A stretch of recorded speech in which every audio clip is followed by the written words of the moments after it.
It's Valentine's Day. I love the Ducks, you love the Ducks, but it's time for me to show the love to this Oregon program. I've got three things that I really love about what's going on in the current state of the Ducks and as we look forward to 2025. We've got something to look forward to. We have a date and we have a time of the Oregon spring game. It's time to take a first look, an early look at some spring storylines as we're about a month and change away from spring practice getting started. This is TSO Dub.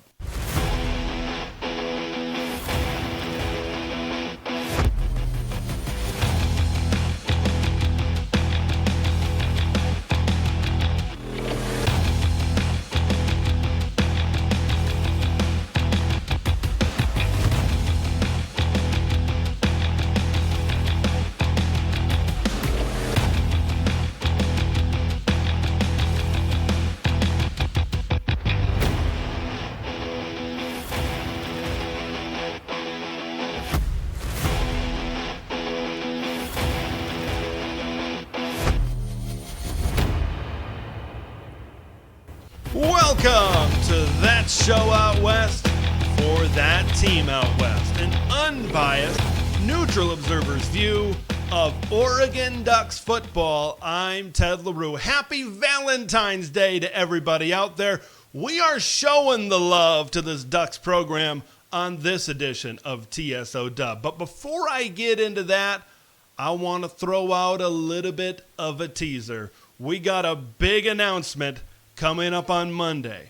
Natives of the state of Oregon, I think you guys are going to like this one just a little bit more. So stay tuned for Monday's program on that. There's a lot to love about this Oregon Ducks program and the trajectory of this Oregon Ducks program. Now, I'm going to talk about three things specifically that I love about the Ducks right now. There are more than three things overall that I like about Oregon. Look, if you're a football program and you only love three things, maybe your program isn't going in the best direction. But we know the uphill climb that continues for the Ducks in Eugene and towards the top of the college football mountain.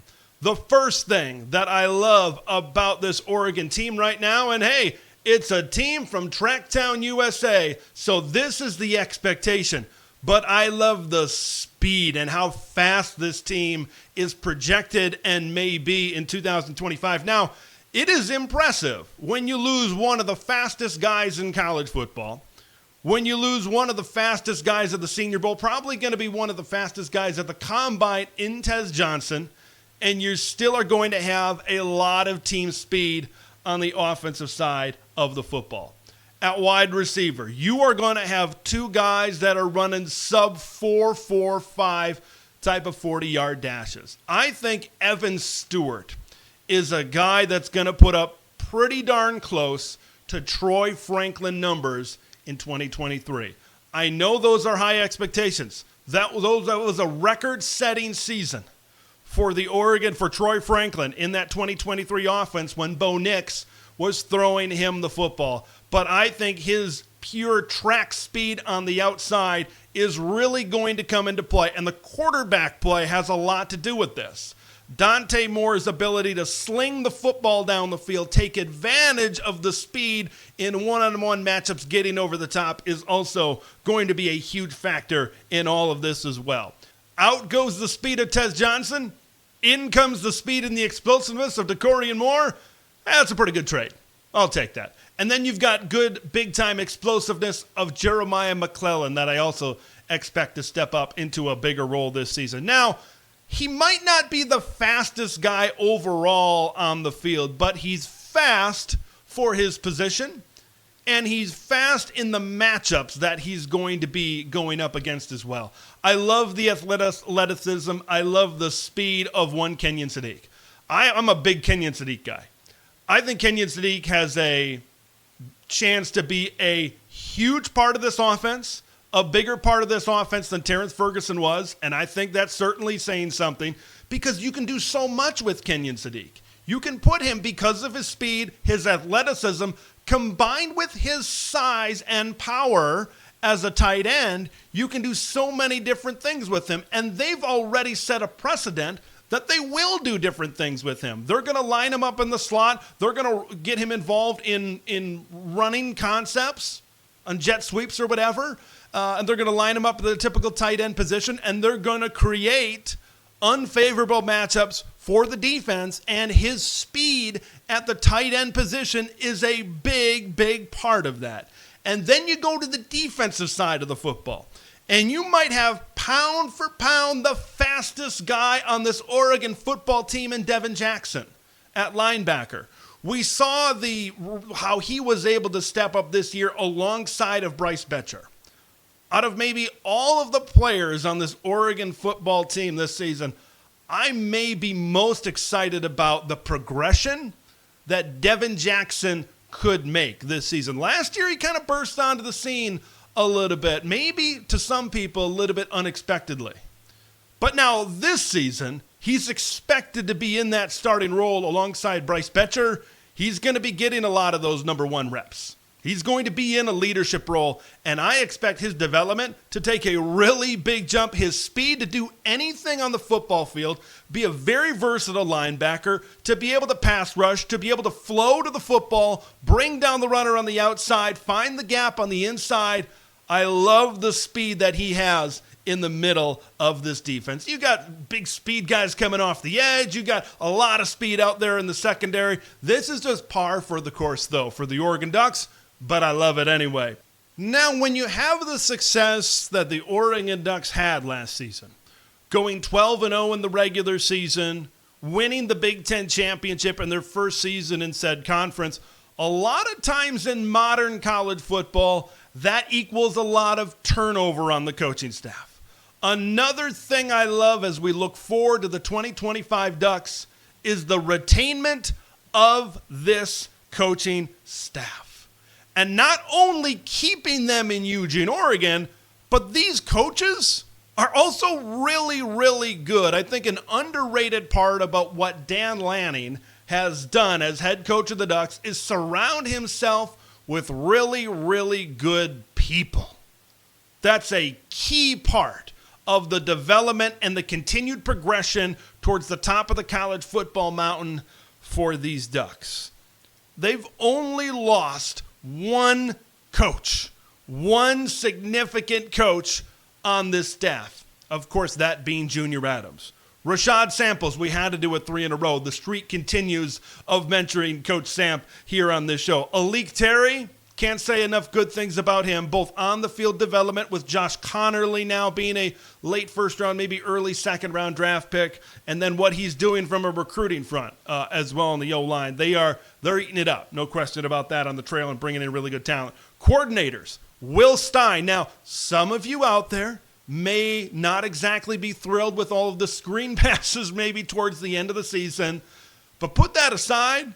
I think he is one of the best play callers, one of the best offensive coordinators in college football. Tosh Lapoy coming back at the defensive coordinator. Chris Hampton doing great things in the defensive backfield, specifically on the recruiting trail. Tony Tuioti on the defensive line. I really love Brian Michalowski, who was a defensive analyst who got promoted to inside linebackers coach this past year, and I think he's a diamond in the rough that Dan Lanning was able to identify, get him on the staff, and then promote him to a position coach. And you saw what happened in that linebacker room this past year.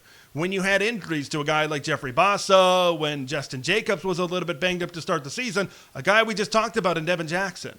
And then you saw the progression of someone like Bryce Betcher. Overall, you put all of this together, these are really good coaches that surround an elite level head coach. And to bring them all back, to keep the voices consistent in the room, because there is going to be some turnover on the roster with the players, but to keep those voices that these players have been hearing consistent and to be able to build those relationships on top of another year, I think is absolutely huge for the potential success of this Oregon football program in 2025. And the potential success and ongoing success is where I want to go to next with my third and last thing that I love about the Oregon Ducks right now.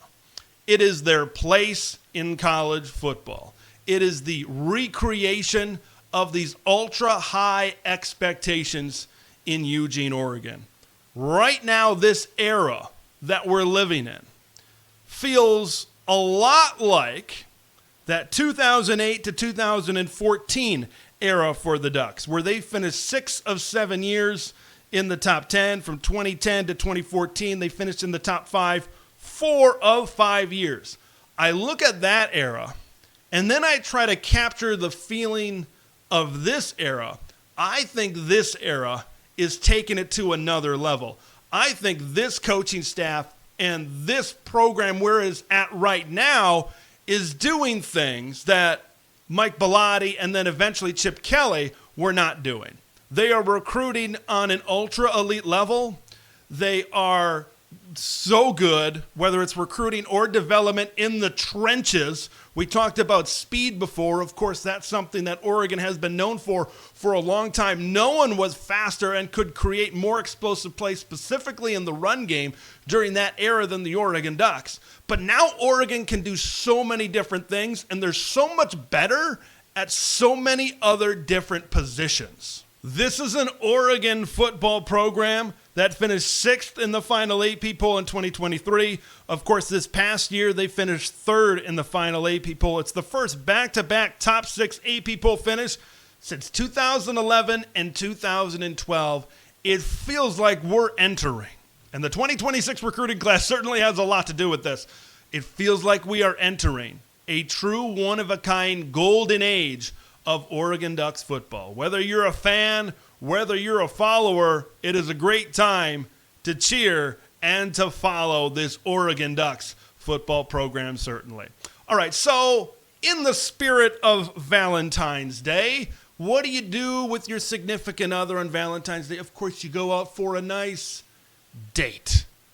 And a date on the calendar is where I want to go next. Folks, we have something to look forward to. The spring game. It is the showcase, and it is maybe the first peek behind the curtain of what this Ducks football program will look like in 2025. It is going to go down. Look at that beautiful graphic from the Oregon creative staff. April 26th, 1 p.m. Pacific time on the Big Ten Network. Now, that's a spring game, which means spring practice is really going to start about a month in change before that. We're sitting at February 14th, 2025 right now, which means we're about a month away from spring practice. I said this on a previous edition of TSO Dub. This offseason goes quicker than you think, right? This thing is going to progress. We're going to really start talking now about a very early look at some spring storylines. There's so many things to tackle, man. Where do we begin? There may be two players that Oregon fans are looking forward to the most when either they flip on that spring game on Big Ten Network, look at some of the clips that this creative team is going to put out prior to the spring game, or go to Autzen Stadium in person on April 26th. And those two players share the same last name. Dante Moore and Dakorien Moore. Man, let's subscribe to the channel so we can get to 500 subscribers, so we can start printing the merch here to have more and more on a t-shirt, so we can get that out to you guys, certainly, out there. But let's start first with Dante Moore. I think there's a couple of levels to this with Dante as it pertains to maybe what we want. Look, here I want to make sure I preface it with this. The coaches are going to see a lot more than this. The spring game is going to be ultra vanilla. But as fans, we want to see flashes of this in the spring practice social media clips and, of course, in the spring game certainly as well. Is Dante Moore truly that highest ceiling of the Lanning era quarterbacks that I talked about previously on this show? Does he have better arm talent than the Dylan Gabriels and the Bo Nixes of the world? And Tez Johnson said he's the real deal. He could be a Heisman finalist next year. Trayshawn Holden going on to Twitter and says Dante Moore is going to be straight fire next season? Is he that type of high-level quarterback? Has the past year of him sitting behind Dylan Gabriel, learning this Will Stein playbook, this is one thing that I'm really intrigued about. Is he ahead of schedule a little bit as compared to maybe if they were just bringing in a transfer quarterback this spring? Because whether it's terminology, whether it's the chemistry, and whether it's the faith with his teammates, I think those things are very important to Dante Moore really hitting the ground running. You saw the social media photo. Now, I get it, social media videos, social media photos, they capture the best of a given situation, and Oregon staff does it better than almost anybody. But we saw that picture where Dante Moore is standing in front of his team at those first workouts back in January. And is he that leader of this team? Does he have that advantage of being around this team for the past year? That's what I'm very curious to see.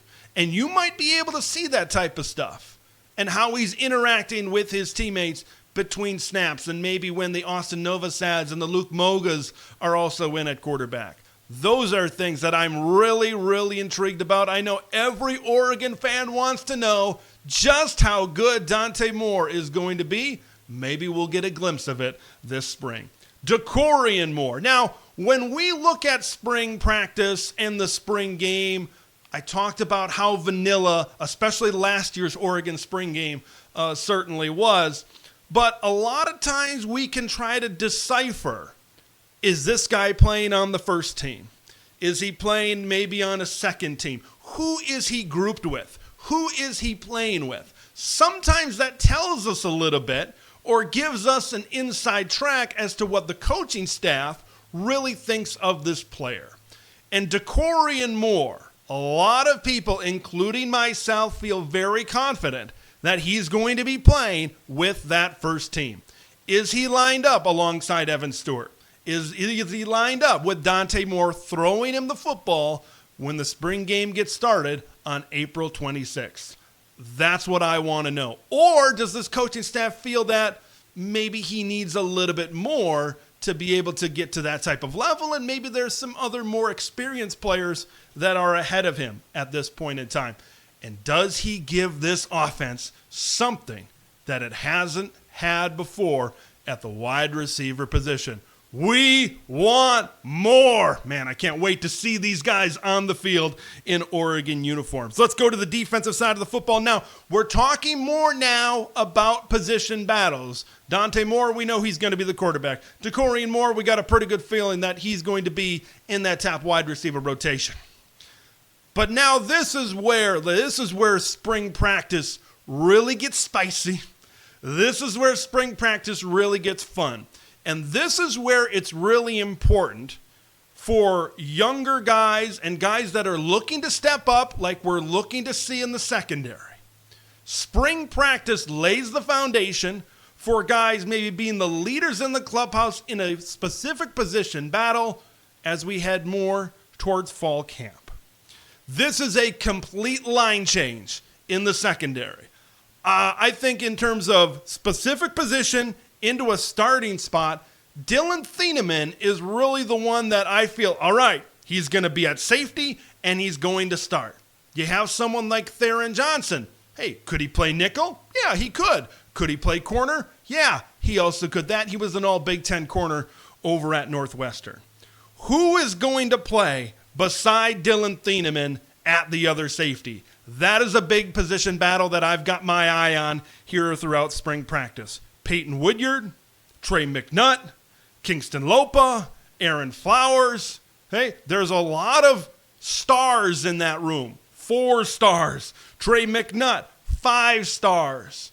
Who's going to stand out and be next to Dylan Thieneman on the back end of that defense? And then there's 3 other spots. The corner spots And the nickel spot, take a deep breath because there's a lot of names here. I mentioned Theron Johnson certainly before. Ife Obadedegwu, Jaleel Florence, Sienna Lalea, Naeem Offer, the true freshman, Dalen Austin. We know his trial is being delayed. You've got Jaden Kennedy, who just transferred over from Ole Miss, Roderick Pleasant, Dakota Fields, and Brandon Finney and Dorian Brew, our true freshmen in there. Whew, exhale a little bit, Ted, because there's a lot there. Now, whether it's safety, whether it's nickel, whether it's corner, whether it's a high-profile recruit, whether it's a transfer, there is going to be competition. And I love that. I love all of these great players going at it. And it doesn't matter if it's a transfer. It doesn't matter if it's a true freshman high-profile recruit. It doesn't matter if it's a four-star recruit that's been on campus for a couple of years. The competition in spring practice will breed the best players standing out and eventually that are going to win these position battles in fall camp. The competition of all this great talent is a great thing for the Oregon Ducks. In the secondary, I feel this is going to be a really good group because of the competition, because all of these talented players going at it. I have trust in this coaching staff. The best players will play, and they will be the best because of the competition that they are going up against. And then you got to go to the defensive line. When you talk about competition, this is another position group. Now, this one's a little bit different than the secondary. And I'm going to approach it a little bit different than the second, because it's a secondary, it's all about who's going to fill all these spots, right, with this complete line change in that position group that I talked about. On the defensive line, there are two pieces that I feel very confident about that can be all conference players certainly next season. Mateo Uwayunga-Lele was up in the top 3, I believe, of the Big Ten in sacks last season. He was a disruptor. He's going to be moving over to that Jordan Birch spot full-time.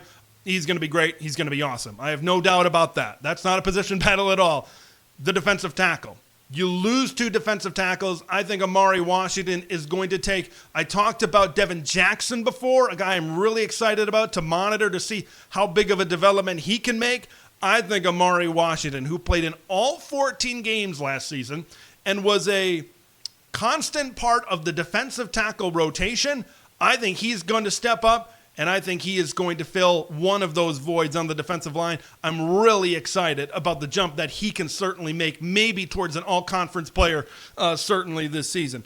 But then the question remains, and that leads into the battle of that other defensive tackle spot that was left behind by Derek Harmon and Jamari Caldwell. Bear Alexander, Tiani Gray, Aiden Breland, Terrence Green. All viable candidates to fill that hole. And here's something else and how I want to branch off of this as well.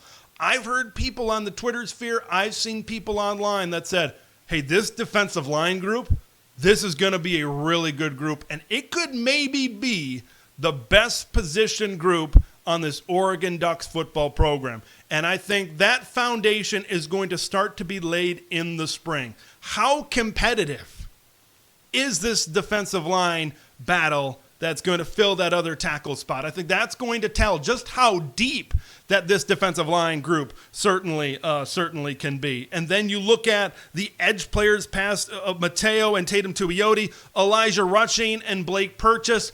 This is a group, this is a defensive line that if everything comes together and some of these guys develop that were high-profile recruits, and then you have someone that I just mentioned and a guy like Blake Purchase that finally gets his shot with Jordan Birch departing and some of these other guys stepping up and roles kind of shifting around, it gets you really excited. I mentioned the defensive tackle depth and rotation, and then I just mentioned the edge depth and rotation as well. Spring is going to go a long way to see if this defensive line group is truly going to be a very deep group and maybe, just maybe, a dominant group.